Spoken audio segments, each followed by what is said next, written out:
এই যে তোদের খাবার দিচ্ছি, নে এবার তাড়াতাড়ি খেয়ে দে, বড় হ, আর আমাকে বেশি বেশি করে ফল দে। আহারে, তোর বুঝি খুব কষ্ট হচ্ছে তাই না? আমিও বুঝি। আজ আমার একটা হাত যদি এভাবে ভেঙে যেত তাহলে কি কষ্টই হতো আমার।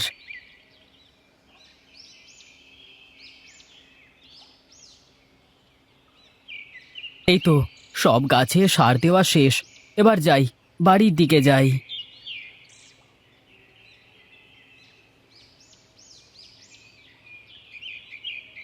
কিরে তিনু, কি সার দিলি জমিতে? দাদা, গাছে জোর পাচ্ছিল না, তাই ভাবলাম একটু জৈব সারই দিয়ে দিই। শুধু জৈব সারে কি আর ফলন হবে রে পাগল? এখন বাজারে কত রকম সার কীটনাশক আছে। তুমি তো জানো দাদা, ওসব প্রাণনাশী কীটনাশক আমি আমার জমিতে দেব না, তাতে যা হয় হবে।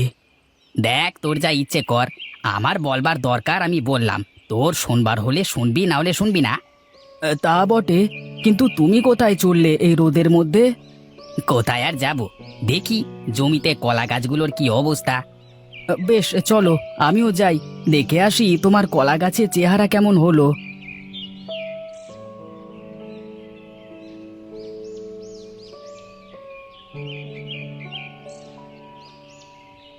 আরে বাহ, তোমার কলা গাছগুলো তো বেশ বড় হয়েছে, আর সব গাছই মনে হচ্ছে কাঁধ এসে গেছে।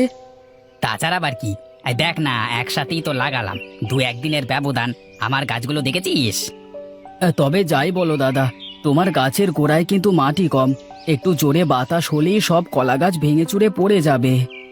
আরে না না, তার আগেই কিছু একটা করে ফেলবো। বেশ, তুমি তাহলে কাজ করো, আমি আগালাম বাড়ির দিকে।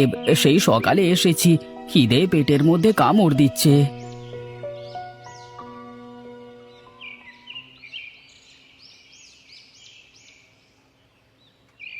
কই গো গিন্নি, কোথায় তুমি?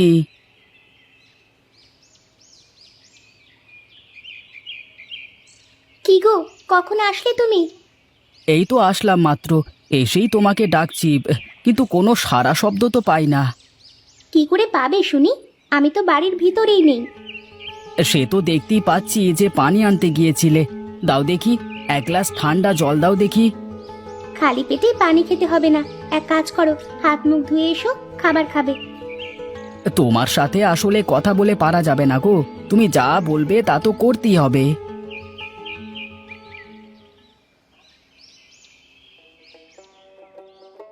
কি গো, তোমার মুখটা এমন শুকনো শুকনো লাগছে কেন? কি হয়েছে? না, তেমন কিছু হয়নি, তবে খুব চিন্তা হচ্ছে গো।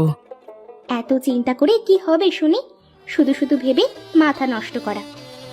সবার কলা গাছ কেমন তাড়াতাড়ি বড় হচ্ছে, কত বেশি ফলন দিচ্ছে, আর সেখানে আমার কলা বাগানে তো গাছই বড় হচ্ছে না ঠিক মতো। এত অস্থির হয়েও না তো, দেখবি ভালো কিছুই হবে। কি জানি কপালে কি আছে, আজকে নিধিরদার কলা বাগান দেখে আসলাম, কেমন কাঁদি এসেছে গাছে, আর আমার। অপেক্ষার ফল মিষ্টি হয়, শোনোনি তুমি? একটু ধৈর্য ধরে দেখবে, ভালো কিছুই হবে।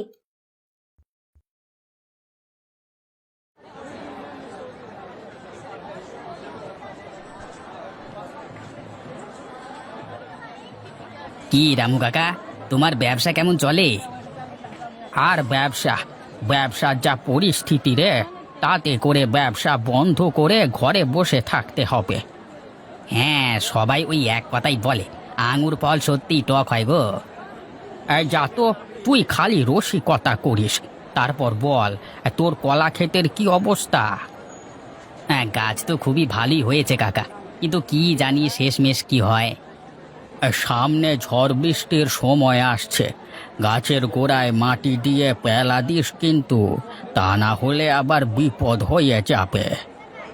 কিন্তু তাতে তো অনেক ব্যয় হয়ে যাবে দাদা।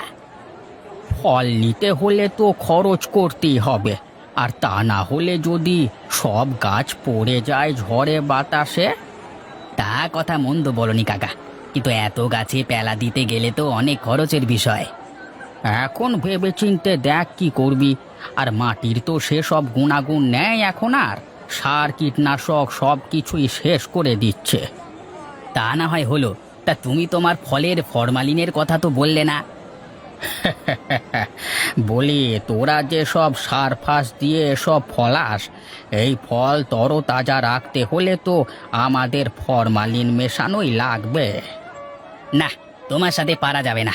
শোনো দাদা, এবছর আমার সব কলা কিন্তু তোমাকেই নিতে হবে বলে দিলাম। আচ্ছা আচ্ছা, সে সময় তো আসুক, তারপর দেখা যাবে। বেশ, তাহলে আমি গেলাম কাকা, দেখি বাজারটা ঘুরে আসি, কি অবস্থা বাজারের।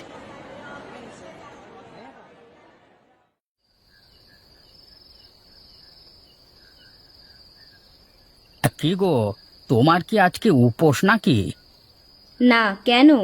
উপোস থাকতে যাব কোন দুঃখে? হ্যাঁ, না না, ভাবলাম হয়তো আমার মঙ্গল কামনায় ব্রত রেখেছো। আমার খেয়ে দে কাজ নেই, তোমার জন্য এসব করতে যাব?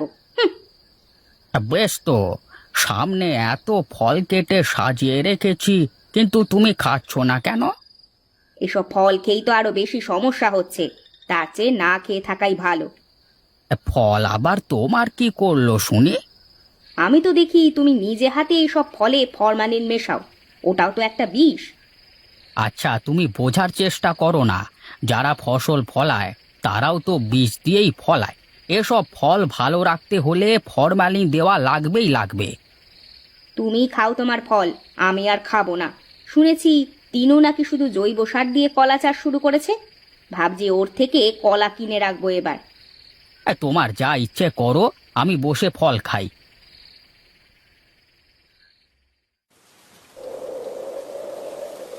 বুঝলে গিন্নি, বেশ জোরে জোরে বাতাস হচ্ছে। কে জানে জমিতে কলা গাছগুলোর কি অবস্থা। বেশি চিন্তা করো না, আমাদের গাছের কোনো ক্ষতি হবে না। তুমি কিভাবে জানলে যে আমাদের গাছের কোনো ক্ষতি হবে না? তুমি যা সবার মতো বিষ দিয়ে চাষ করো না, গাছের গোড়ায় মাটি আর কম উচ্চতার জন্য গাছের কিছুই হবে না। আমার তো চিন্তা হচ্ছে বেচারা নিধির দান নিয়ে, তার একটা গাছও খাড়া থাকবে না। বাজারের মানুষ কোথায় ঘুমাবে সে চিন্তা করে তোমাকে মাথা নষ্ট করতে কে বলেছে বলো তো আমাকে? তুমি সব সময় এমন স্বার্থপরের মতো কেন কথা বলো গিন্নি? তোমার ভেতরে কি মায়া দয়া কিছুই নেই নাকি? আছে তো, প্রচুর আছে, তবে সব জায়গায় আমার দয়া মায়া উথলিয়ে পড়ে না। মেয়ে মানুষের চিন্তা ভাবনা কে বুঝতে পারে?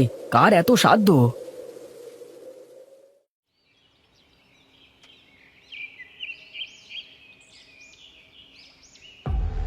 হায় হায় রে, এ আমার কি সর্বনাশ হলো! আমার যে সব শেষ হয়ে গেল। আগে জানলে তো সব গাছই পেলা দিয়ে দিতাম, এখন আমার কি হবে? দাদা, ভেঙে পড়ো না, তোমাকে তো বলেছিলাম গাছে পেলা দিতে, কিন্তু তুমি তো শুনলে না। আমি তো তোর কথা না শুনে বড় ভুল করেছি রে তিনু, তুই আমাকে মাফ করে দে ভাই। দাদা, এখন আর এসব বলে কি লাভ বলো? যা হওয়ার তো হয়েই গেছে। তাই বলে আমার সব গাছ পড়ে গেল? শুধু আমার না, এলাকার সবার কলা গাছ ভেঙে চুরে শেষ হয়ে গেছে, শুধু তোর গাছগুলোই দাঁড়িয়ে আছে। দাদা, আসলে মাটির গুণাগুণ ঠিক থাকলে সে মাটিতে তুমি যাই করবে না কেন, সেখানে সোনা ফলবেই ফলবে। আমার যে সবকিছু শেষ হয়ে গেল রে তিনু, এখন আমি কি করব? কি করে এত দেনা দেব? এক কাজ করো দাদা, তুমি আজ থেকে আমার সাথে আমার জমিতে কাজ করো, ভালো ফলন হলে তোমার ক্ষতি পুষিয়ে দিতে পারবো। সত্যি বলছিস রে তিনু? আমার যে বিশ্বাস হচ্ছে না। দাদা, বিপদের সময় যদি মানুষের পাশে না দাঁড়াতে পারি, তাহলে আর আমার এত কিছু করে কি লাভ? সত্যি রে ভাই, তোর মতো করে যদি সবাই ভাবতো। নেনে চল, তোর জমিতে গিয়ে দেখি।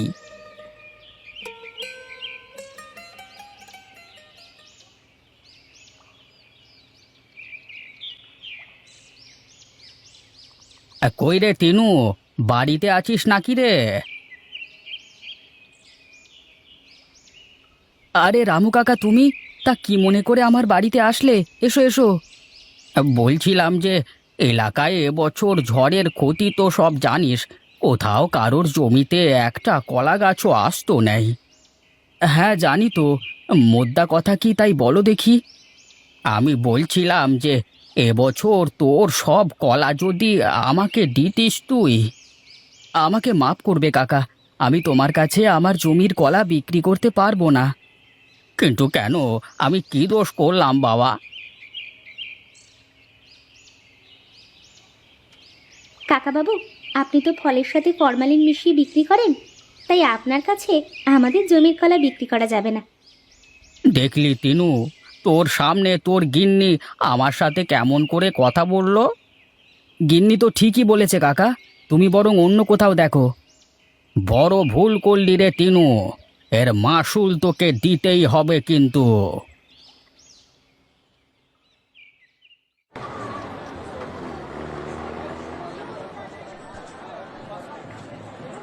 আসুন বাবু আসুন, একদম ফরমালিন মুক্ত কলা নিয়ে যান, আসুন আসুন।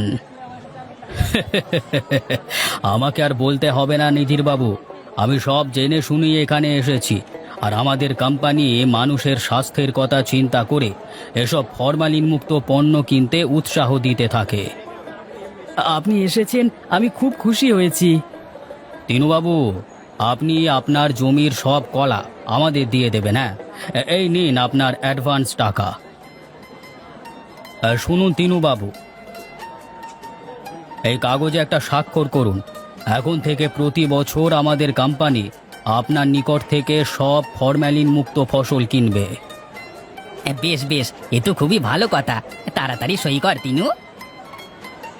এখন তাহলে আমি চলি তিনুবাবু, ভালো থাকবেন।